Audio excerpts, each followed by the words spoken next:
Ya, Assalamualaikum warahmatullahi wabarakatuh. Perkenalkan, nama saya Muhammad Alkonsar.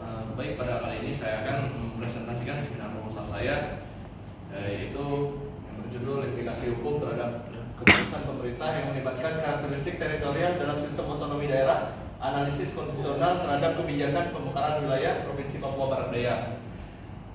Sebelum memulai hal tersebut, ke halaman selanjutnya saya ingin berterima kasih terlebih dahulu kepada dosen pengampu saya, yaitu Ibu Afi Gavi Kristina Situmorang selaku dosen pengampu. Baik, di sini ada latar belakang di mana kebijakan pemekaran wilayah oleh pemerintah pusat seperti pada kasus Papua Barat Daya menunjukkan adanya ketimpangan antara praktik administratif dan prinsip konstitusional. Minimnya partisipasi masyarakat dan lemahnya perlindungan hak konstitusional menimbulkan persoalan hukum yang serius. Oleh karena itu, penting dilakukan kajian terhadap kesesuaian kebijakan tersebut dengan prinsip desentralisasi, prinsip negara hukum, prinsip demokrasi partisipatif sebagaimana diamankan dalam Undang-Undang Dasar 1945. Oke, yang kedua ada rumusan masalah, yaitu saya di sini terdapat 4 rumusan masalah, yang dimana yang pertama itu apakah keputusan pemerintah pusat dalam melakukan pemekaran dan atau penghapusan wilayah administratif telah sesuai dengan prinsip desentralisasi dan otonomi daerah sebagaimana diatur dalam Undang-Undang Dasar Negara Republik Indonesia tahun 1945. Yang kedua, bagaimanakah implikasi hukum terhadap kebijakan pemekaran Provinsi Papua Barat Daya yang tidak melibatkan persetujuan Majelis Rakyat Papua dan tidak mencerminkan aspirasi masyarakat adat ditinjau dari perspektif konstitusi dan prinsip otonomi khusus Papua. Yang ketiga, apakah prinsip-prinsip negara hukum, prinsip keadilan administratif, dan prinsip partisipasi masyarakat dijamin secara substansif dalam proses kebijakan perubahan wilayah? Yang keempat, bagaimana implikasi hukum dari kebijakan pemekaran wilayah terhadap perlindungan hak konstitusional warga negara? Lalu berikutnya ada tujuan penelitian.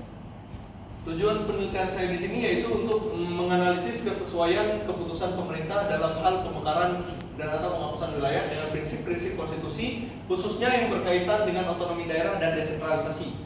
Yang kedua yaitu mengidentifikasi batasan kewenangan pemerintah pusat dalam pembentukan, penghapusan atau penggabungan wilayah administratif dari perspektif hukum tata negara. Kemudian yang ketiga yaitu ada mengkaji sejauh mana prinsip partisipasi, prinsip keadilan, dan prinsip due process of law telah diterapkan dalam praktik kebijakan perubahan wilayah.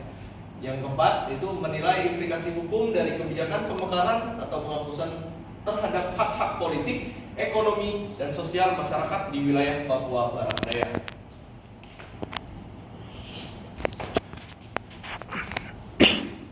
Kemudian ada manfaat penelitian. Manfaat penelitian di sini saya bagi menjadi dua, yaitu yang pertama ada manfaat teoritis, yang dimana penelitian ini diharapkan dapat memberikan kontribusi terhadap pengembangan ilmu hukum, khususnya dalam bidang hukum tata negara yang berkaitan dengan teori negara kesatuan, desentralisasi, dan konstitusionalitas kebijakan pemerintah pusat. Di sisi lain, penelitian ini juga memperkaya kajian teoritis mengenai keterkaitan antara otonomi daerah dengan perlindungan hak konstitusional warga negara. Kemudian yang kedua yaitu ada manfaat praktis, yang dimana penelitian ini dapat memberikan masukan bagi pemerintah, khususnya pembuat kebijakan di tingkat pusat dan daerah, dalam merumuskan kebijakan penataan wilayah yang lebih partisipasif, akuntabel, dan berbasis hukum. Selain itu, hasil penelitian ini dapat dijadikan sebagai rujukan bagi Mahkamah Konstitusi, DPR, maupun lembaga pengawas lainnya dalam mengevaluasi dan menguji konstitusionalitas kebijakan administratif di bidang tata ruang wilayah.